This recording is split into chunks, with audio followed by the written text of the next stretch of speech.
My name is Lara Mussell Savage, and my sport is ultimate frisbee. And my background is in ultimate, but also as a sport administrator.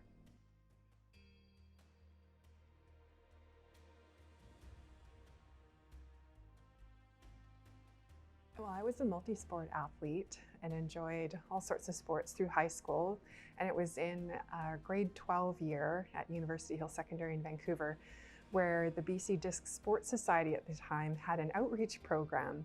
And so me, along with many of my other classmates, were introduced to the sport of ultimate through the outreach program with Adam Burson and Mike Koweski.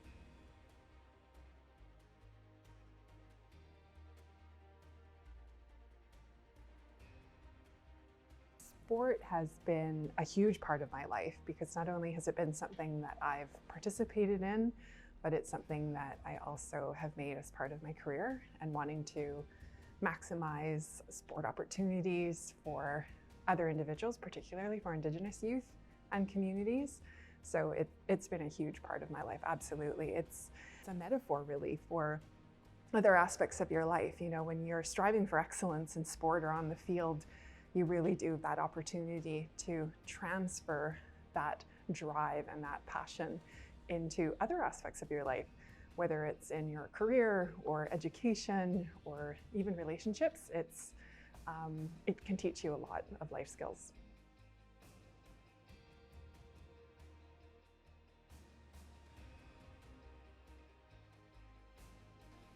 A highlight as an athlete, I would say, would be in 2004, being a co-captain on Team Canada, going into World Championships in Turku, Finland, and going through that tournament that whole week undefeated, and coming away with the World Championship gold medal was definitely a highlight. It had always been a dream for me to represent Canada at some level, and to do it at the highest level in a sport that I loved so dearly was a dream.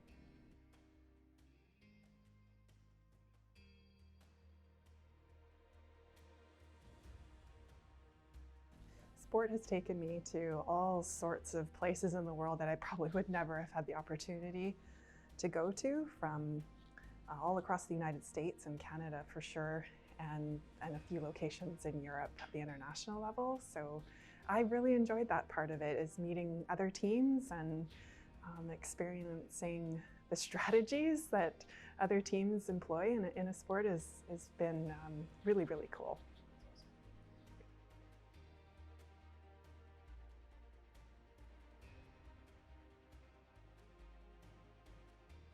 Yeah, I think that I would want youth to know how valuable it is to walk through your sport experiences and your life in general with gratitude. In my Indigenous teachings, you really do learn to walk with gratitude. So even as a young person and learning about cedar bark harvesting, and you're thanking the tree, you're acknowledging that interconnectedness we all have with nature and with each other, and you are giving thanks to that tree for what you are about to take from it. Same when you are hunting or gathering food, you're giving thanks. And in ultimate, the spirit of the game aspect has this amazing element of not only the self-refereeing aspect, but it really does instill this value of respecting your opponents, respecting the rules of the game, respecting your teammates, and respect for yourself. And I just found that aligned so well with the teachings that I grew up with, that you can still have healthy competition, absolutely. You can still be competing really hard on the field, but when you have this value of respect for each other and recognizing that interconnectedness, it can just be such a more profound and meaningful experience.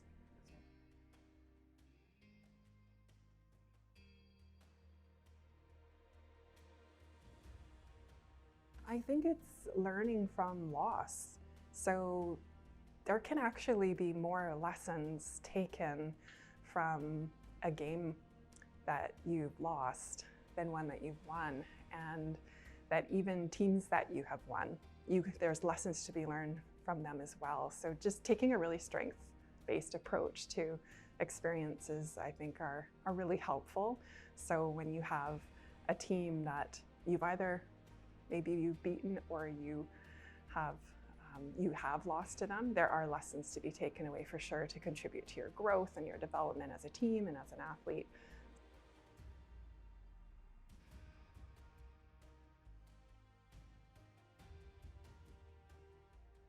Oh, this gallery means so much. It is a source of inspiration, in particular for young Indigenous people, but also for the non-Indigenous community as well, to learn about the rich history that Indigenous people and athletes and coaches and sport have within our province.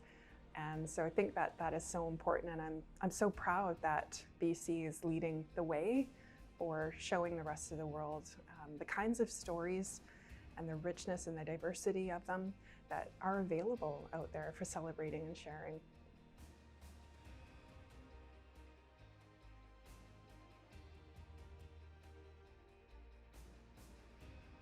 Yeah, so I've been working with iSpark for the last 13 years, since its early inception.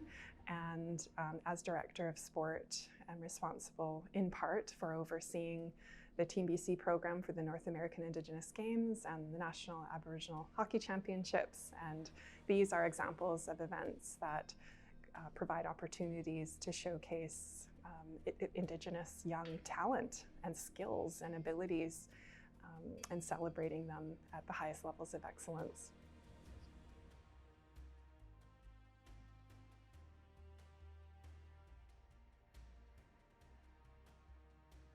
Well, I worked with BANOC for 5 years in the lead up to the 2010 Games, and got to work hand in hand with the four host First Nations Society for maximizing opportunities for Indigenous people to get involved, whether it was procurement opportunities or volunteering.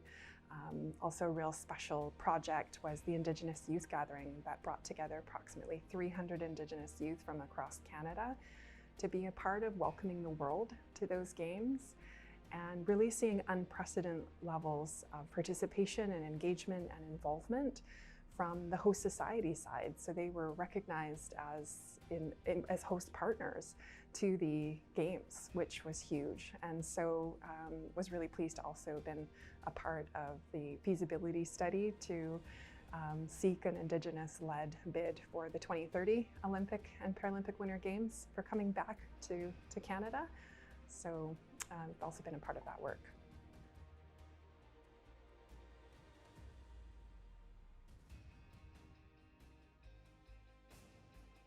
Well, the North American Indigenous Games involves bringing together thousands of Indigenous athletes, youth athletes from across Turtle Island, so that is United States and Canada, for multi-sport competition.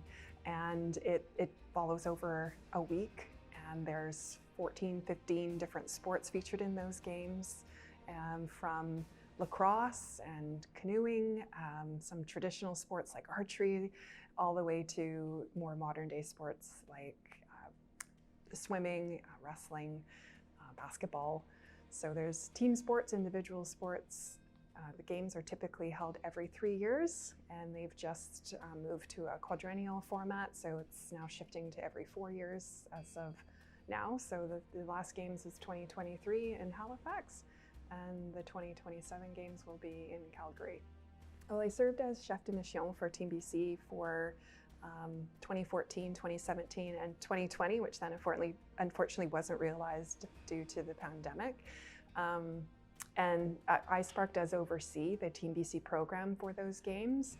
And so for this last set of the 2023 games, I just helped support the program, as well as mentoring our new chef de mission, Michelle Webster.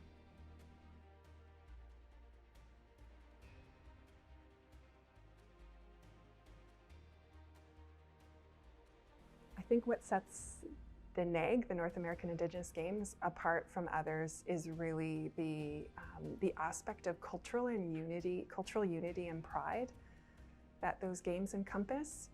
So these youth come together knowing that while they come from very diverse Indigenous backgrounds, that they do share that common bond of where their ancestral ties are, And it's incredible to see this gathering of youth surrounding really this theme of cultural unity and pride.